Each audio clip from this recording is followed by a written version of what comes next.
This is my wee model Jack. He's just gone a week old.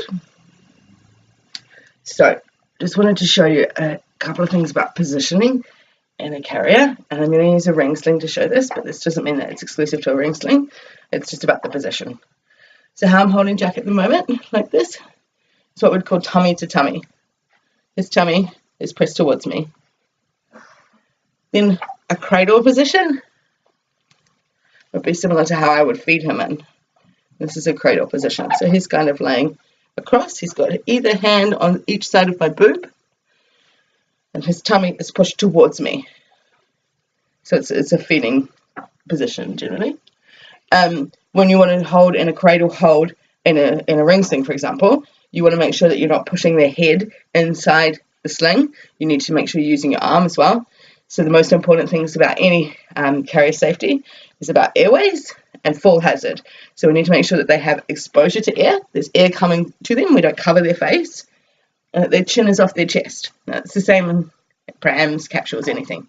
So they need to make sure they have open airways. You want to have approximately 2 fingers in between. Oh no, he thinks I'm going to feed him because I have near my boob. The other one that I've been talking a little bit about at the moment is seated sideways, which is this position. So he has both his hands in front of him, as you can see here, and he's upright. So we've got a curve in his spine here. And this is how I tend to carry Jack in my arms often, so he can kind of get a bit of a view of the action. And also he's a bit windy, so that helps clear the wind. You've got hiccups at the moment.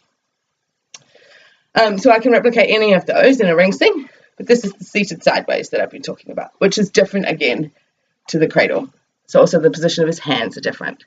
In a seated sideways, both his hands are in front of him, so we don't create a torsion in his spine. I'll just grab a ring sling. I'm going to put you down for a second.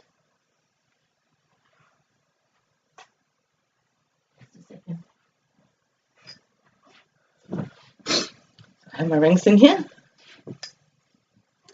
Gathering it like a rope. I'm going to pull these parts apart. Get it back through. Checking that I have nothing tangled.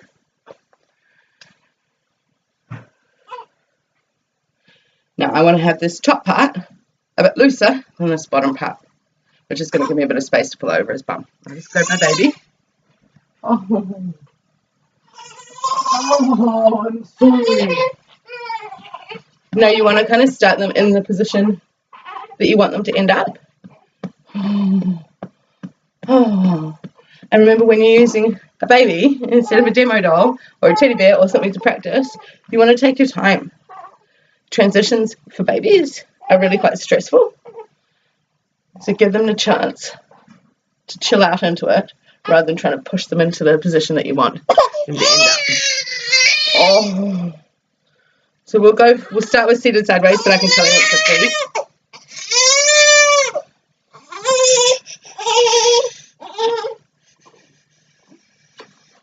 I know you want to feed. So this is the seated sideways. Yeah, I won't be a second, sweetie. I'll get you to a boob in just a minute. And you can see I've done the same thing as I had in that position in my arms. Both his hands are in front of him. His feet are to the side here. His spine is upright.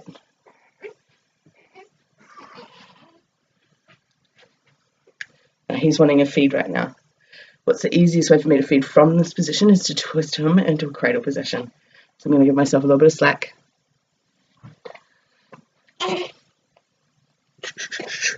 And just spinning him around so our bodies are near each other.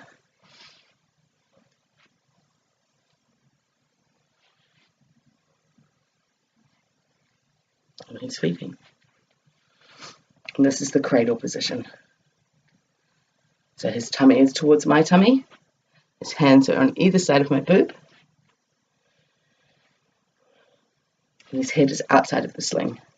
So I'm using my arm to hold that. It's just a couple of positions that you can do in a ring sling. Also the same replicates to a stretchy wrap or a woven wrap.